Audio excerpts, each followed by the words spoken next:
Thursday, Winthrop, October. It's the USDGC, the 2016 iteration, and the Disc Golf World Tour Final. You're watching SpinTV. I'm your host, Jamie Thomas, joined by my good friend Steve Hill, back again for the back nine. What you think so far? It's great, man. I'm fired up. Let's do this. Let's do this back nine. You've got me pumped with that intro. I do the best I can, and when you're watching the players of this caliber, you can't help but get pumped up, especially as we know the teeth of this course still yet to come, this middle six. So the first three we're going to see here always gives trouble every single year. Let's roll right into it. Eagle McMahon, Patrick Brown, Ricky Wysocki, and Jeremy Koling. Eagle holding on to that two-stroke advantage over Ricky, who had to come from a three-stroke, so he's actually closed the gap by 1 through 9. Let's move on to 10, a very eagleable 554-foot par 4, but you gotta clear a lot of OB on a low line to get a look. Yeah, this is one of those holes where if Eagle's gonna play it aggressive, this is where he's gonna have to make that kind of move. And it doesn't look like Ricky's gonna play it aggressive. He's just gonna take the layup shot. He's saying, "I dare you, young buck. See what you got." Here's Koling looking like he's gonna line up that same medium aggressive shot there. He knows he can play it towards those trees and have a more forgiving run at the basket. Patrick does the same thing. I think his ends up, he had some trouble there. And that's a smarter look. Yesterday he there he goes. Ended up short. Here he is, Eagle taking flight.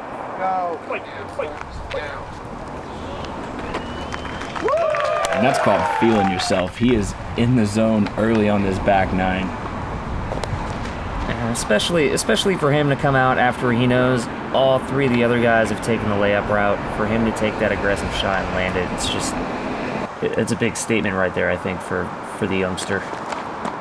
Patrick's going to go to the drop zone here, which is a little bit curious. I may not be up on the current iteration of the rules this year. And he's going to get the red flag again and go back. Yeah, he had to go 3 times here. He was saying that he didn't have a disc to throw for the third one. He had lost his normal go-to shots there. And that's part of the punishment that this gold layout at Winthrop can bring. Here's Ricky attacking with the backhand, looking for a little brick love. And that's such a great shot. So that's where, that's going to put the pressure on Eagle right there to have to make that putt. Yeah, especially when you sort of the reverse of the sunk cost fallacy, right? You've gone for it, so you got to keep going for it. Exactly, and Jerm, same thing. So pressure's on the young man now.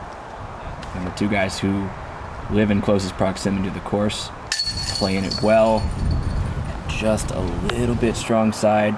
He didn't get that rightward push from that wind. Yeah. Oh, Patrick gets a little love there. A little Needed bit it. Over the nubs into the Throw Pink basket. Quick shout out to the Throw Pink initiative by Innova Champion Disc. It's October. Pink comes out every year supporting breast cancer awareness and research. Happy to have part of the disc golf family in on that too. That's a great putt by Jerm. Yeah, so here you go. You've got Eagle took that big chunk off on the drive, but it doesn't pay off. It's good little response by Jerm and Rick there. It's gotta feel good for those guys to be able to match that score, even though Eagle showed him up a little bit on the tee.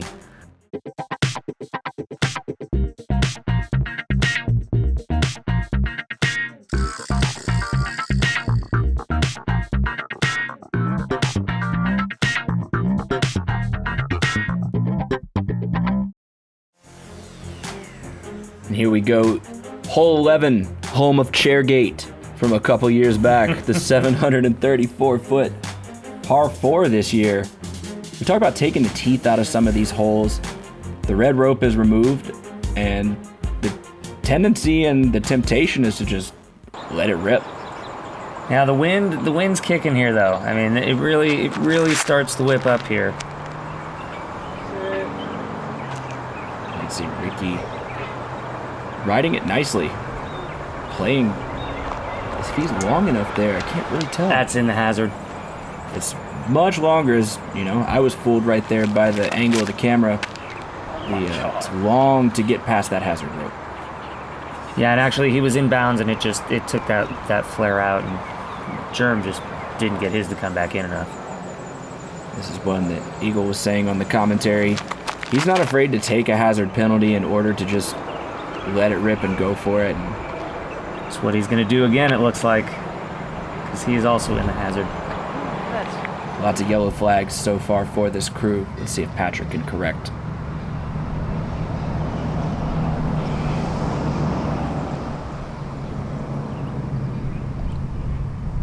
Now the wind just pushed that one over. He was heated after this. He could not believe that it sailed over that much. I mean, so technically he's safe. He had to throw out here, but still, essentially an extra shot. He does get the green flag, and this is an interesting choice. Sneaks back in. He's a creative shot maker. That is his game plan, and he executed well there. I like that's just veteran savvy. Germ kicking up the hill a little bit, gonna have a death putt.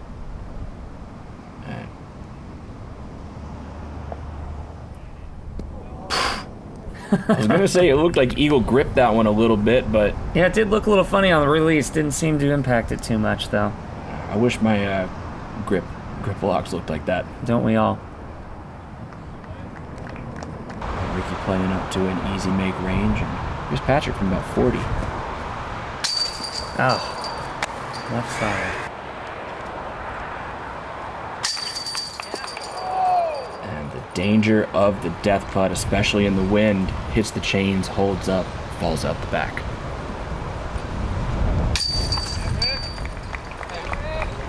Ricky playing it well there, exposing the underside of the disc to that tailwind, so it pushes it into the chains instead of slamming it down. Yeah, you can see, I mean, that flag is just, it's screaming right now. Yeah, that nice weather we were talking about on the front nine, things are starting to change. Definitely. And Jerem with a disappointing little bit of... Looks a little bit resigned there, doesn't he? Yeah, the pure gamesmanship, I guess. And no birdies on that. Hole 11. Moving on to 12. Fun little addition this year. The 600-foot marker. In the right wind conditions, absolutely reachable off the tee here. But the further you get up this fairway, the harder this pin becomes to attack, because you really want to be a little bit shorter in the flat part so your second shot is a good lie and run up. I know we're watching all these huge bombs, but I just want to give a quick little piece of credit to, this is one of those areas of the course right out in front of the Coliseum there. You've got all the different state disc golf flags, and it's just one of those cool touches at the USDGC that just makes it feel a little more special than other events. I saw Kyle Webster and Zach Johnson out there earlier before the event taking a picture with the Missouri state flag. A lot of pride represented. Everybody wants to become the United States champion. Aside from the World Championships, and I'd put them at 1A, 1B, this is the most prestigious title in the sport. Oh, no doubt. I had to go take a little picture of the California flag myself. I couldn't leave without doing that. There you go. Patrick leaving this one low? Yeah. I can't imagine that was intended to be a roller. No, it worked. I mean, it ends up safely, but no, that was not the intention. And props to the cameraman there. Kept that one in focus and tracking perfectly.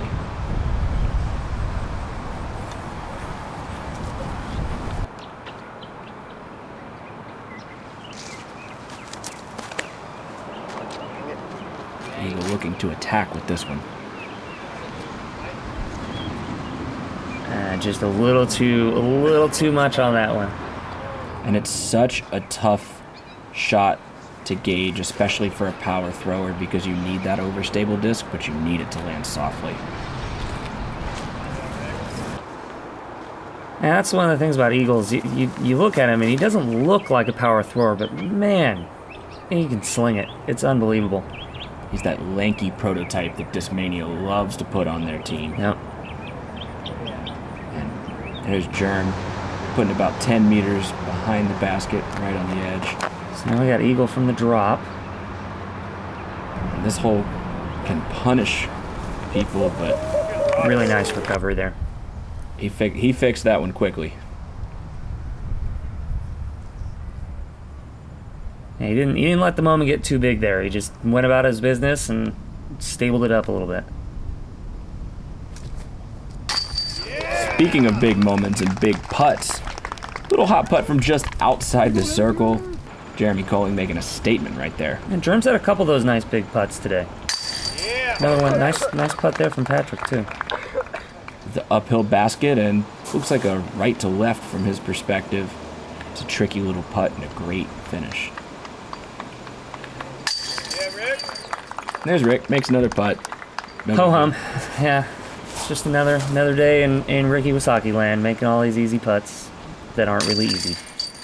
And there's Eagle taking his first bogey of the round. Yesterday it took him until hole 15, today until hole 12. Playing smooth. Yeah, now we've got Ricky chipping away though, only off by one now as we go into 803 today, not 888 with the pin position. That's right, moving that 803 again, throwing towards the parking lot instead of over the parking lot as it's traditionally been in the past. And right now our leader is feeling the first bit of true pressure all round. So we'll see how he responds, and he's got to contend with both Ricky and this guy. No, don't do that again. You're so stupid, Jeremy. Whew. I was getting ready to say the words out of bounds, but just stopped perfectly short. Hey, sometimes it's that old saying, sometimes you gotta be lucky to be good. And you could tell Ricky, we've watched enough of him to know that he's gaming Eagle with that shot. He didn't try to bite off too much off the tee and open the window for him to extend his lead. And Eagle's gonna answer though. Trusting that roller. He may be the best roller thrower of this new generation of disc golfers. He's not afraid to use it, to turn it right, turn it left, just to be aggressive with it. Watching that shot from the tee pad, the audible snap that he had on that disc was tremendous. It was just the amount of power that he put to get that thing to go as far. It was incredible. And then arguably the best forehand player, though Jeremy Koling might have something to say about that. Ricky still keeping it steady. Patrick playing well, almost pin high, is placing himself in a good position. Jerm's taking that one out way wide. Skipping stones a little bit there. Good flare, but such a dangerous route. And that's a little bit of local knowledge. I think he threw to the other pin, but the dangerous thing about throwing this skip on the parking lot is you better flare it up over that curb. You can't get it too close. Get rejected by that curb. Over the years, we've seen so many players have to throw exactly from where they were because they never got that mark. So it's interesting there that the aggressive roller plays, both those guys are much further out from the pin now. And here's Patrick with a little run at it. That's playing the hole a little bit differently than his competitors, but like you're saying, showing his savvy.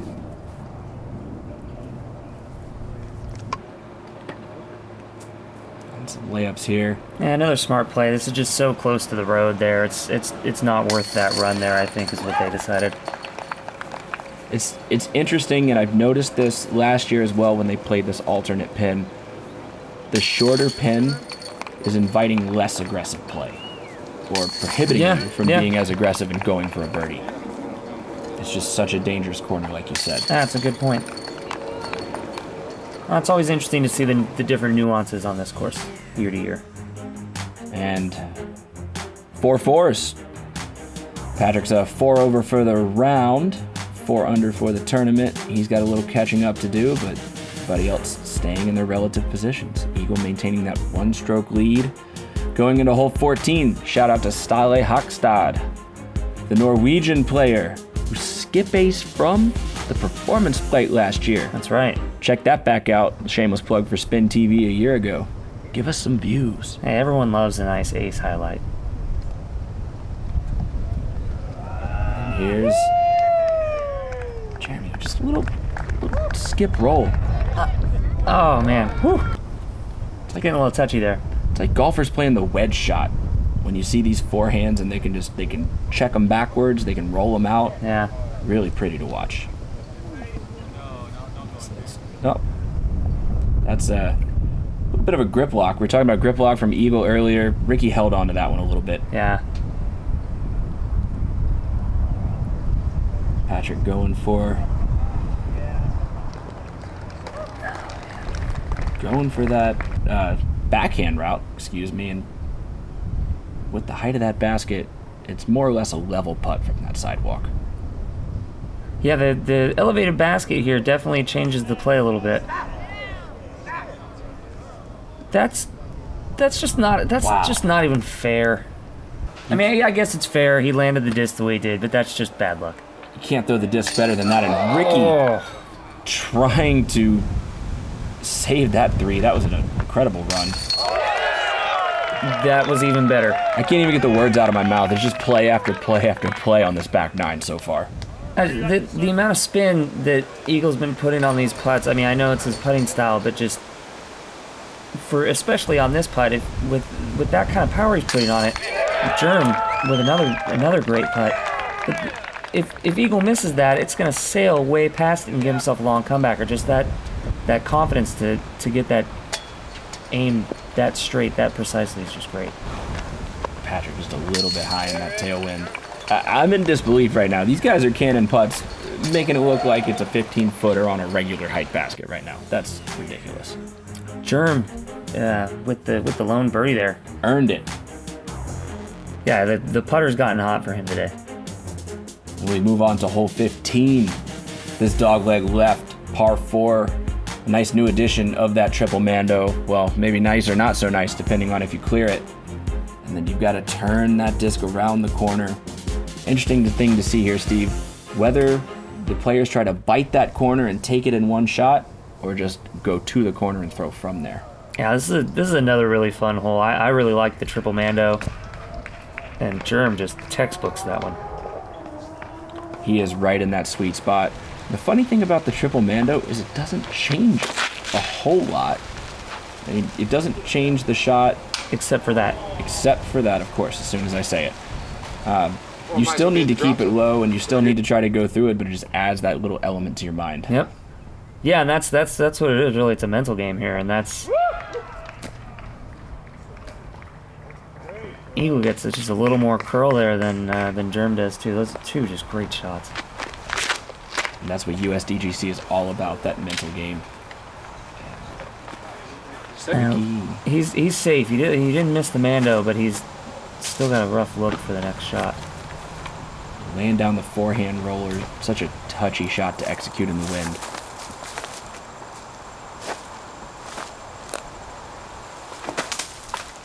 And look, I have not seen a shot like this before. And he ends up kind of in the bushes there, but I mean it's what the situation called for. He executed it. Skyflex Annie to put the RPM and the nose angle on that disc and still get anything resembling a decent flight. Here's Eagle after textbook upshot. Man. Gonna have a little tap in 3 there.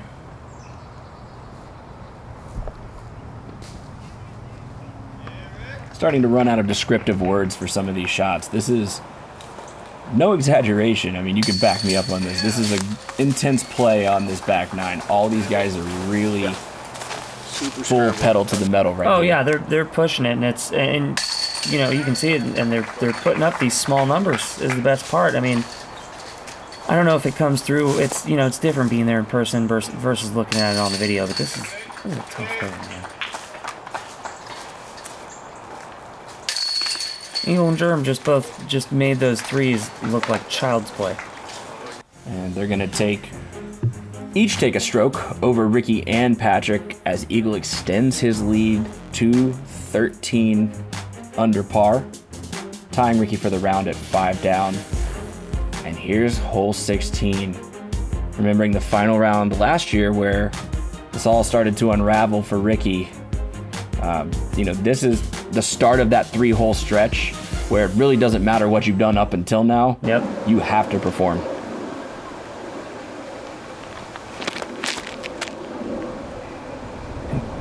Germ is just lighting up this back nine. Yeah, you could tell right out of his hand. Perfect line, perfect speed, and he got the result he was looking for.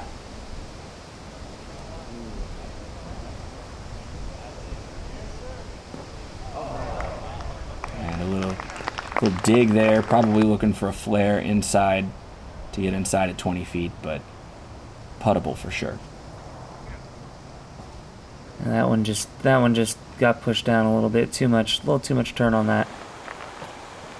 Right, I was looking for the flag stick to show some wind, but I think that was just operator error on that one.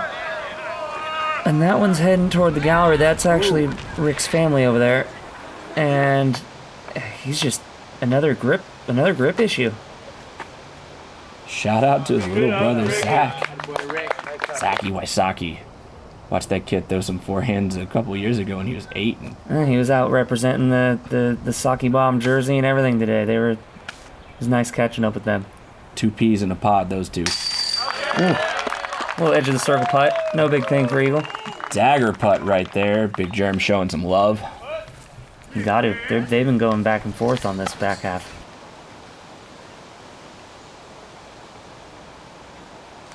Little touch, real quick. I noticed on Ricky's hat, there's a silhouette of him pulling his cart. I don't know if he's busting out a second logo. I just thought it was funny that on his hat, it's literally him pulling his cart. That's good eyes there. I don't have anything clever for that right now. There's nothing clever. It was just a funny observation. I just thought it was funny. Somebody call Terry Miller. He'll have a hashtag stat. There we go. That was a two-stroke swing, not to be lost there. 2-stroke swing for Eagle, taking 2 from Rick there off of that hole. And that 2-stroke swing could be all for naught if you don't follow up 16 with the island. Possibly the most puckering, can I say that here? Oh, yes. I don't know, I've worked here a while. 250-foot hole in disc golf. And Germ choosing the forehand. Yeah, Jonathan Poole, the TD, with a little bit of a smile/smirk on his face, called this the round wrecker. And I'd say that's accurate. Aptly named. Eagle also going for the forehand, playing to the safe side of the island. Still 2 rounds left to play. Not a whole lot of reason for him to go ultra aggressive. Oh gosh. Drop me. Drop me. Great job from Patrick. He was getting a little scared there. He thought that was going to fade out a bit harder. He was wishing it was in the other pin for that ace run to the left position. Looks like Rick's corrected those couple grip issues he was having there. That's a nice shot. That is the most perfect shot you can put on that island. It plays to either pin equally.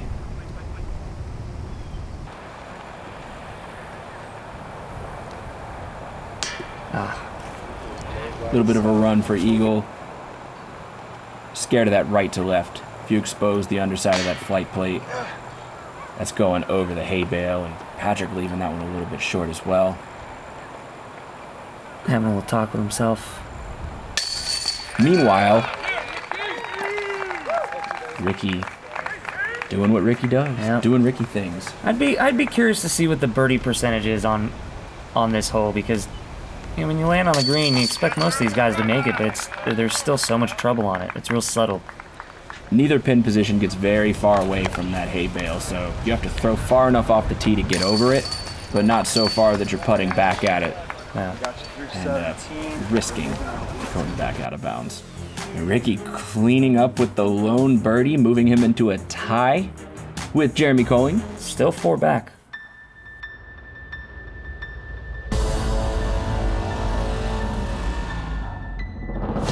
Always thrown Innova and competed with Innova.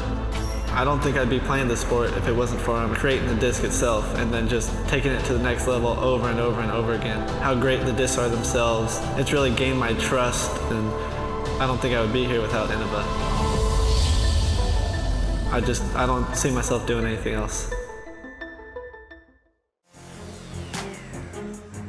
Yeah, 10 down, still 4 back of Eagle as we move into hole 18 in the par 4 traditional position.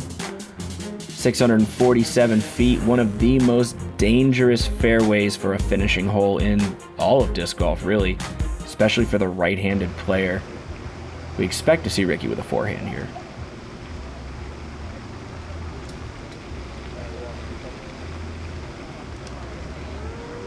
Yeah, it's just a really nice, safe shot. He was quite pleased with that. Again, playing that position golf. Daring Jeremy and Eagle to outdo him. Jerem's confident with his forehand, though. It's rolling, though. Gets that green flag. Center of the fairway. Eagle's lining up the backhand.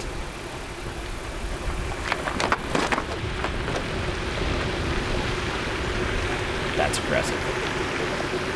That's big. To say the least, it's a huge shot. That's got to be at least 500 feet. Just a massive shot. And you wonder if in 5 years, you know, when he's inevitably thrown more OB shots on this hole in future rounds, if he'll still go for that. That's one of the benefits, maybe, of inexperience. Not afraid. Yeah. He said he liked his chances there with where the drop zone would be at an easy 4 from there. So might as well take the risk, and if you can chop off a shot, might as well. Call that a heat check. As Patrick approaches the green nicely with that backhand just inside that old decaying stump. Oh, that was uncharacteristic. Ricky doing a little course maintenance, and not at an opportune time.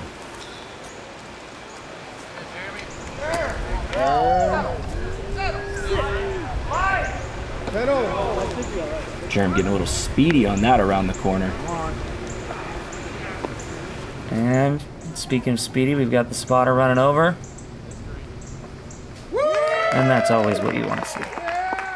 Yeah, you get nervous when you see the spotters hustling, but the green flag's always a good result.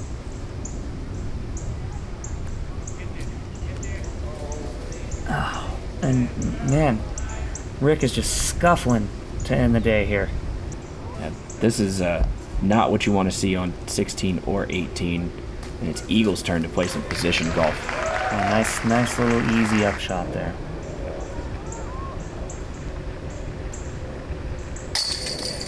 Good stick from Patrick Brown on the newly elevated basket on the traditional pin placement. When was the last time you saw Ricky Wysocki miss that putt?